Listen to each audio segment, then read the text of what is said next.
So, if faith reconciles us to God, what in the world is all this religion stuff about? A wonderful question for us to consider. Could it be that the religion surrounding us was set up as a means for religious leaders or governments or whatever to hold their positions of power? Not if we allow the Bible to speak louder than men. So let's look at our religion. Firstly, understand that Christ and the saints were extremely critical of religion to begin with, because the Jews had used it on the other Jews as a means of subjugation, of course by twisting the religion that God gave to them in the first place, which, as we already saw, had everything to do with us being able to live with him harmoniously. I'll give you some scriptures that you can read about this. If I read them for you, which I would love to do, it would take forever. Matthew 23, 1 through 15, and then 26 through, just read all of Matthew 23. What you'll find is Jesus absolutely destroying the religious leaders of his day, speaking of this exact thing and condemning them for using religion simply to gain power. An absolute must read. Then you've got John 2, 13 through 16. This is one I'm sure you've heard about before, where Jesus goes into the temple and flips all the tables over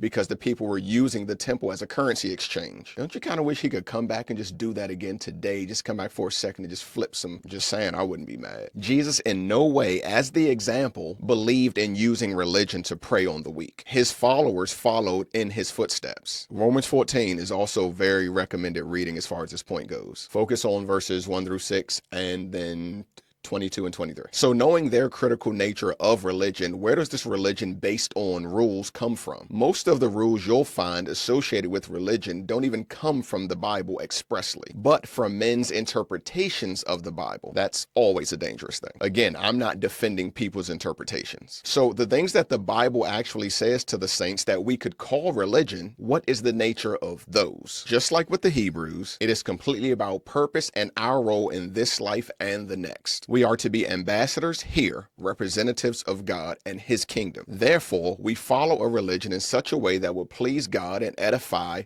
others, edify to build up. That is what is at the heart of our religion. Now, absolutely, people are guilty of using religion to gain power, telling you how to spend your money or how often to come to church and what to wear when you get there and what to do with whatever you do, so on and so forth. Most of this stuff is not biblical. While some of these things are hinted at, it's primarily a man-made construct, one that I personally do not even follow. I'm obviously speaking of the man-made part. Now, at the same time, we have to remember that some people absolutely love being led around by this man-made construct. What it does for them, it removes the accountability to God. Just tell me what to do and I can ignore God in my real life. Then I'll just do what you tell me instead. Easy, no spiritual accountability. So any religion or religious practices that comes from scripture itself is purposeful in some manner and has no fruit of subjugation. Bouncing back to that point, nowhere in the entirety of the Bible, Old or New Testament, do we see the fruit of a religion built upon the idea of preying on or controlling weak people. The tone of the Bible is always reconciliation to God, whether in weakness or strength, rich or poor, barbarian or Scythian, Jew or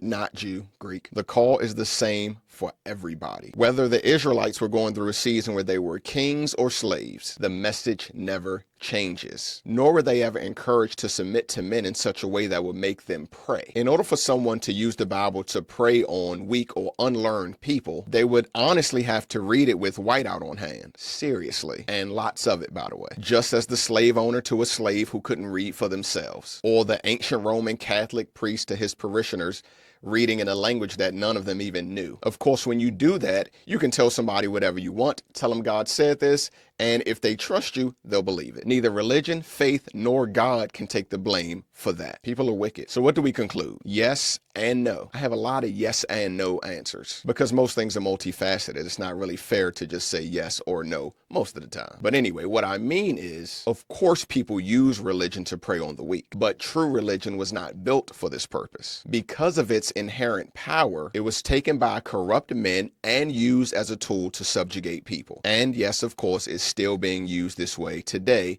in some, maybe most cases. I'm not going to say most. We'll just keep it at some. You're right, maybe most. But this is why we should never defend an idea wholesale. There is really no cause for us to defend religion, only the truth that Christ presented. A religion built upon reconciliation and love. At the same time, we can't allow ourselves to agree with wholesale contradiction. Some religion is about subjugation, but no, that is not its original nature, at least not the original nature that God gave, nor is that its purpose when used properly. So I think y'all can stop with that one.